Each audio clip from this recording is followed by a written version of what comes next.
बिस्मिल्लाहिर्रहमानिर्रहीम। Science grade 8 और हमारा आज का टॉपिक है the law of conservation of mass. Corresponding SLO है SLO number 5। Show the arrangement of electrons in K, L and M shells of elements. Draw the structure of the first 18 elements of the periodic table.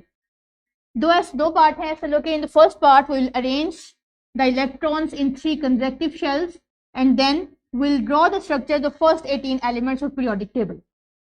So start करने से पहले हम अपना थोड़ी brainstorming activity perform करते हैं। अपने activity से लेसन स्टार्ट करते हैं। आपके सामने कुछ इक्वेशंस हैं, आप इन्हें बैलेंस करने की कोशिश कीजिए, जिनके बारे में हम पहले अपने प्रीवियस लेक्चर में पढ़ चुके हैं। कॉपी कीजिए इसको और अपने बैलेंस कीजिए। That's good. अब हम अपनी एक सिमुलेशन की मदद से अपने लेक्चर की तरफ आते हैं, जहां पे हम इक्वेशंस को बैलेंस करने की कोशिश करेंगे। सबसे पहले आपके सामने नाइट्रोजन है। नाइट्रोजन की फॉर्मेशन है जिसमें नाइट्रोजन का एक मॉलिक्यूल हाइड्रोजन के एक मॉलिक्यूल के साथ मिलकर अमोनिया का एक मॉलिक्यूल बनाता है। लेकिन क्या ये इक्वेशन बैलेंस है? नहीं बैलेंस। इसे हम बैलेंस करने की कोशिश करते हैं। अब नाइट्रोजन हाइड्रोजन के प्रोडक्ट साइड पे 3 एटम है, जबकि रिएक्टेंट साइड पे 2 एटम्स हैं। तो पहले इन्हें बैलेंस करते हैं।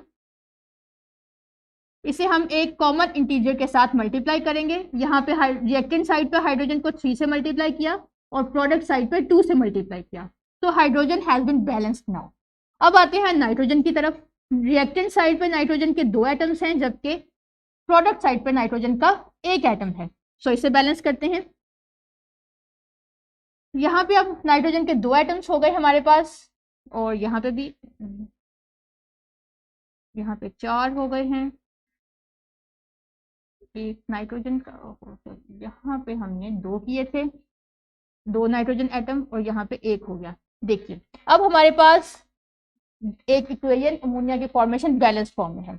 अब आप इसी रिएक्शन को जरा गौर से देखिए। क्या बैलेंस करने के दौरान या बैलेंस करने से पहले कोई एटम लॉस हुआ है? क्या ऐसा है कि रिएक्टेंट साइड पे हमारे पास 3 एटम्स ने पार्टिसिपेट किया हो, लेकिन प्रोडक्ट साइड में 6 एटम्स बन गए हों, या 3 एटम्स बन गए हों, या 1 एटम रह गया हो? नहीं, ऐसा नहीं है। जितने एटम्स जिस एलिमेंट के हमारे पास रिएक्टेंट साइड में थे, इतने ही एलिमेंट्स, इतने ही एटम्स हर एलिमेंट के प्रोडक्ट साइड पे भी मौजूद है। सो law of conservation of math का भी यही मतलब है कि हमारे पास मैटर डिस्ट्रॉय नहीं होगा, हमारे पास मैटर डिस्ट्रॉय नहीं होगा, बल्कि सिर्फ वो अपनी फॉर्म, अपनी स्टेट चेंज करेगा। जैसा कि नाइट्रोजन, यहाँ पे हमारे पास 1 थी, 2 नाइट्रोजन के एटम्स थे, प्रोडक्ट साइड पे भी 2 नाइट्रोजन के एटम्स थे। रिएक्टेंट साइड पे हमारे पास 6 हाइड्रोजन एटम्स थे। सो प्रोडक्ट साइड पे भी हमारे पास 6 हाइड्रोजन एटम्स हैं। सो लॉ, यहाँ से हम अपना law of conservation of math deduce करते हैं, जिसका मतलब ये है कि matter neither created not destroyed, it's just change it's state. ये हो सकता है कि सॉलिड से लिक्विड में चला जाए, लिक्विड से गैस में चला जाए, गैस से लिक्विड या सॉलिड में चेंज हो जाए, लेकिन उसका नंबर ऑफ एटम्स वही रहेगा जो इसमें मौजूद है। सो इसको हम एक एक्सपेरिमेंट की मदद से भी देखते हैं। अपनी दूसरी सिमुलेशन की तरफ आते हैं। ये देखिए, यहाँ आपके सामने एक सिमुलेशन है जिसमें हम एक एक्सपेरिमेंट परफॉर्म करेंगे। एक वर्चुअल एक्सपेरिमेंट परफॉर्म करके देखेंगे कि क्या जो हमने अभी क्लेम किया है वो ठीक है। हमारे पास है सोडियम सल्फेट का सोल्यूशन 5 ml और बेरियम क्लोराइड का सोल्यूशन 5 ml। हम ग्रेजुअली इन्हें मिक्स करके देखेंगे कि ये क्या, पहले हम इनको सेपरेट वेट करेंगे और फिर हम इन्हें मिक्स करके वेट करेंगे और देखेंगे कि वेट डिफरेंस या मैथ में डिफरेंस कितना आया है। अगर तो मैथ में डिफरेंस आ जाता है तो हमारा ये law of conservation of math wrong हो जाएगा। लेकिन अगर मैथ में डिफरेंस नहीं आता तो hence it will be prove that matter neither created not destroyed, it just change its states.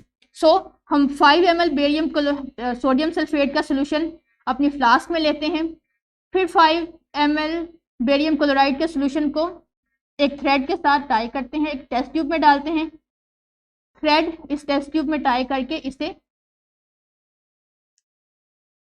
Next step में, ये देखिए नेक्स्ट स्टेप में बेरियम क्लोराइड और सोडियम सल्फेट का सोल्यूशन इसके फ्लास्क के अंदर आ चुका है। अब हम इस फ्लास्क का वेट करेंगे, और लेकिन अभी तक याद रखिए कि ये दोनों सॉल्यूशंस मिक्सअप नहीं हुए, सेपरेट हैं। तो सेपरेट वेट इनका कितना आया, नोट कीजिए 150.2137 ग्राम। इस वेट को नोट कर दीजिए। अब हम इस रिएक्शन को परफॉर्म करेंगे, स्विर्ल करेंगे, हिलाएंगे, ताकि हमारा रिएक्शन प्रोसीड हो। ये देखिए हमने बेरियम क्लोराइड के सोल्यूशन को सोडियम सल्फेट के सोल्यूशन में डिसॉल्व कर दिया। अब हम दोबारा इसका वेट करेंगे, 10 मिनट तक इसे रुकने देंगे ताकि रिएक्शन कंप्लीट हो जाए, जितनी गैसेज रिवॉल्व होनी थी हो जाए, जो लिक्विड सोल्यूशन रिएक्शन कंप्लीट होना था वो हो जाए। अब हम अगेन इसका वेट करेंगे।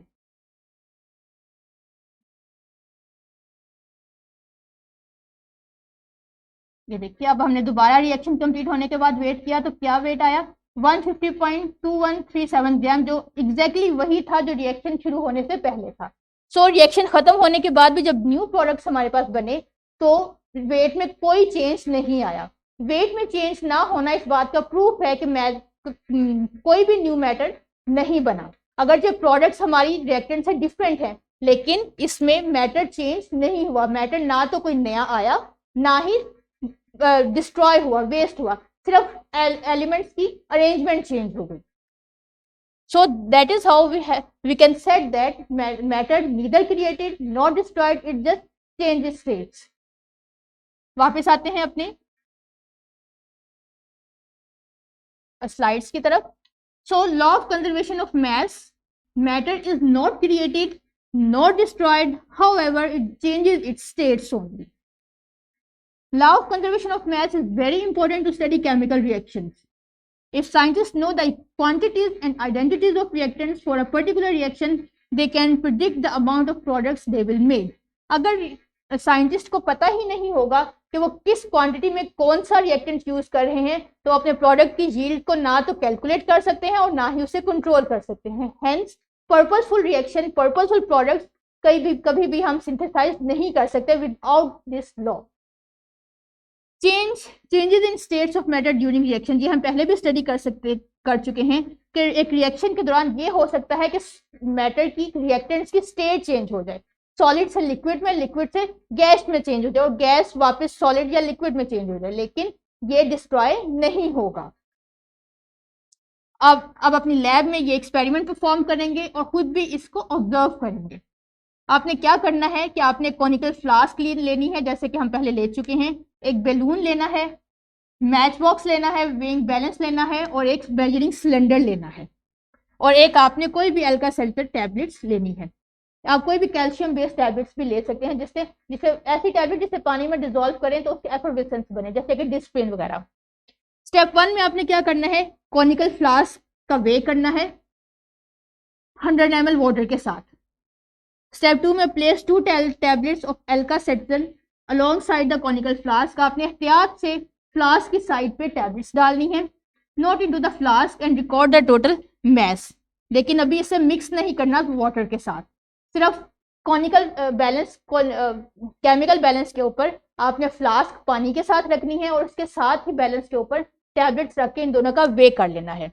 इसके बाद आपने टैबलेट्स को फ्लास्क के अंदर डाल देना है, रिएक्शन कंप्लीट करना है और उसके ऊपर स्टॉपर लगा दें। जैसे ही आप टैबलेट्स डालेंगे फ्लास्क में उसको स्टॉपर बंद कर दें, उसके ऊपर कवर कर दें, उसके ऊपर स्टॉपर लगा दें ताकि जो रिएक्शन में गैस बनेगी वो इवॉल्व ना हो जाए। जब आप उस गैस को कलेक्ट कर लेंगे तो आपकी रीडिंग सही आएंगी।